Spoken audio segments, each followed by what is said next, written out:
বলতো 1 কোটি পরিবারকে স্বল্প মূল্যে যদি আমি ইয়ে দিই, সরকারি সামগ্রী দিতে পারতাম এখন এই রমজান মাসে, 1 কোটি পরিবার মানে এক পরিবারের যদি 4 জন হয় মিনিমাম 4 কোটি মানুষ উপকৃত হতো। আমাদের 18 কোটি মানুষ, 4 কোটি মানুষ আমরা সরাসরি এই টিভি দিয়ে আমরা উপকৃত হতে পারতাম এই সময়।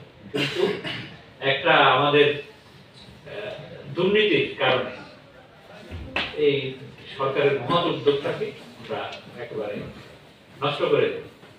এই জন্য আমরা সকলে এগুলো সবই এই সবই কিন্তু সাধারণ মানুষের জন্য।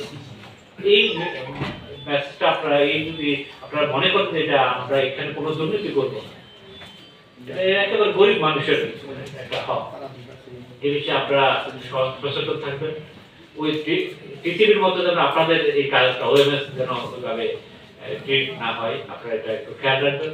আপনাদের সার্বিক সহযোগিতা কামনা করছি, মূলত এর জন্য টাকা, কারণ রমজান মাস মানুষজনের দ্রব্য, এটা আপনাদের কাছে অনুরোধ থাকবে। এবং যদি এর কোনো ব্যর্থই ঘটে আমরা আমাদের মনিটরিং টিম আছে, আমরা প্রয়োজনীয় ব্যবস্থা গ্রহণ করবো, এটাতে আমাদের কোনো ছাড় থাকবে না। কিন্তু আপনাদের তো নীতি নৈতিকতার বিষয় আছে, কারণ আপনারা বিজনেস করেন, বিজনেস আল্লাহ হালাল বলছে, কিন্তু এখন হালালটাকে যদি আপনারা হারাম বানান এই ভেজাল কাজ করে, এই দুর্নীতি করে, তাহলে তো হবে না।